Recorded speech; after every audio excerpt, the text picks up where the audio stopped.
Рад приветствовать вас на первом заседании и благодарю всех присутствующих за то, что нашли время приехать в Грозный. Мы высоко ценим такое ответственное отношение. 29 марта мы дали старт открытому международному конкурсу на разработку мастер-плана Грозного. За это время для участия в конкурсе зарегистрировались 123 компании из 57 городов мира.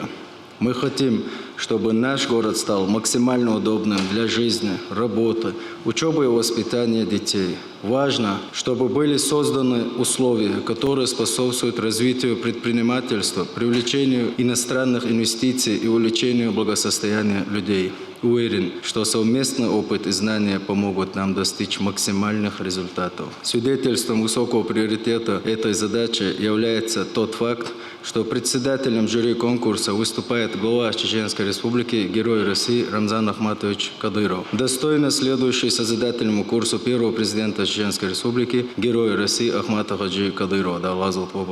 Желаю уважаемым членам жюри плодотворной работы. Мне очень приятно то, что мы сегодня в этом зале примем, на мой взгляд, судьбоносное решение для развития Чеченской Республики, Грозного. Это решение связано с будущим жителей этого места. Это решение, которое долгие годы будет реализовываться, но тем не менее принесет большой радости и счастье проживающим на территории республики людям.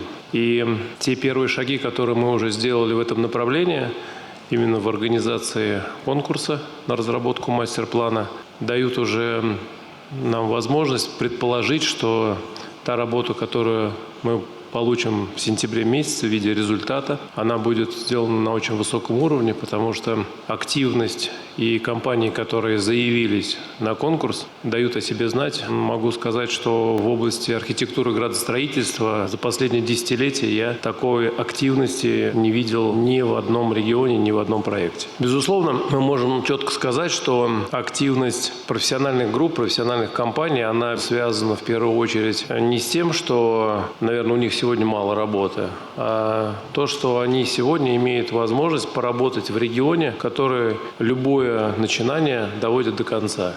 Доводит быстро, профессионально. И мне кажется, те изменения, которые произошли в Грозном, они в ряде случаев, в общем-то, покорили не только жителей, проживающих на территории Российской Федерации, но и за рубежом. Поэтому я уверен, что именно активность связана с тем, что происходит в республике с помощью и благодаря руководству республики и людям, которые работают под руководством республики. Та работа, которая будет сделана, она, самое главное, даст результат в виде иного качества жизни для жителей, которые живут в республике. И по распоряжению генерального директора Дома РФ Виталия Леонидовича Мутко было принято решение добавить в мастер-план Грозного еще и мастер-плана Аргун. Город, который тоже динамично развивается, мы с большим удовольствием эту работу выполним. За заслуги перед городом Грозным, по содействию в реализации проектов в сфере строительства, жилищно-коммунального хозяйства и благоустройства, а также улучшению инвестиционного климата города Грозного, принято решение присвоить звание почетного гражданина города Грозного Денису Сергеевичу Филиппову, заместителю генерального директора АО «Дом РФ». Сегодня мы провели заседание жюри и выбрали лучших финалистов, которые будут разрабатывать мастер-план до конца года. В конце года будет презентация. Кроме того, будет дорожная карта на 20-30 лет. Будут привлечены инвестиции частные, так и бюджетные. В проекте участвовали более 100 компаний из 23 стран мира. Желаю всем удачи.